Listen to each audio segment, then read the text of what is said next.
Iran is in pursuit of rearming its proxies and reignite flashpoints across the Middle East, despite devastating blows to its military leadership.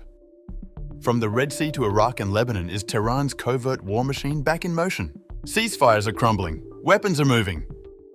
And as nuclear talks stall, the question is growing louder. Is Iran really retreating or retaliating?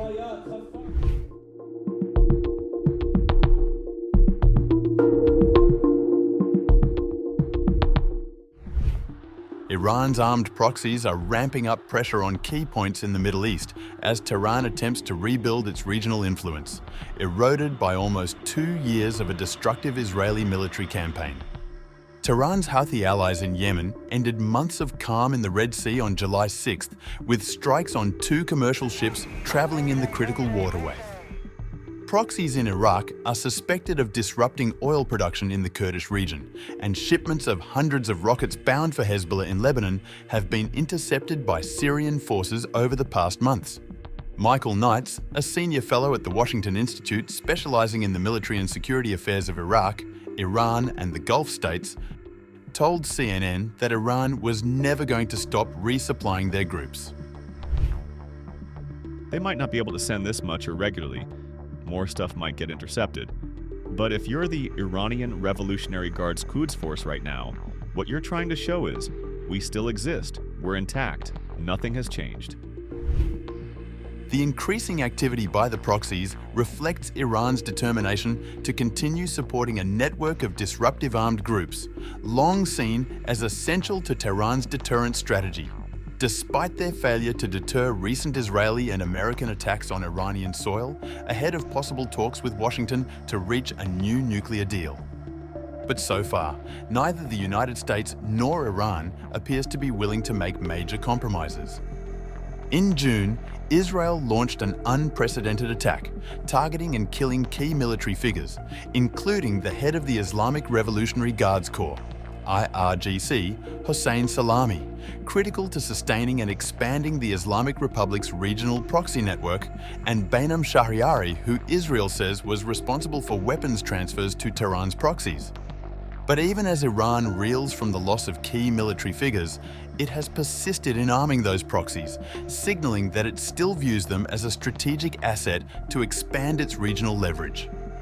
Just 3 days after a ceasefire was declared between Iran and Israel, a vessel carrying 750 tons of Iranian missiles and military equipment, including missiles, drone engines, and radar systems, was intercepted in the Red Sea by forces loyal to Yemen's exiled government, the United States Central Command said on July 16th.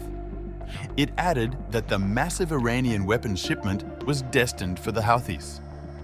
The interception, according to the US military, marked the largest weapons seizure in the history of the Yemeni National Resistance Forces, NRF.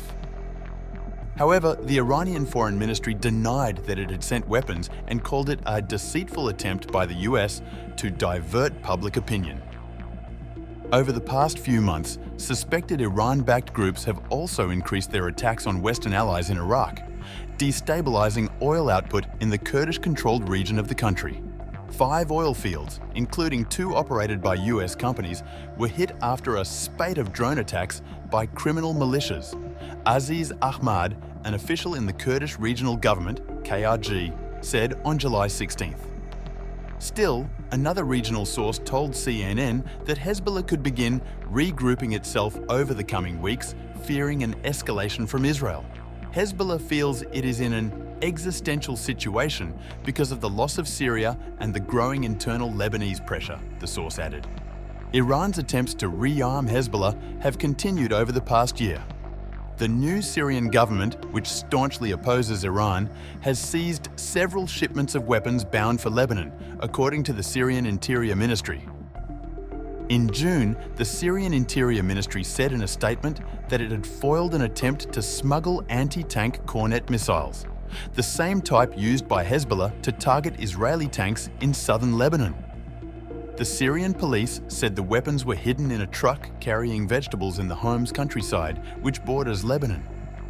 Iran's rearming of groups across the Middle East comes as US President Donald Trump signals his waning interest in negotiations with Tehran.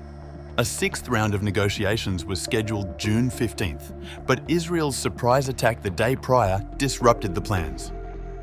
Experts say that rebuilding regional armed groups and showcasing their disruptive capabilities could serve as leverage for Iran, as it looks to negotiate from a position of strength despite its recent losses.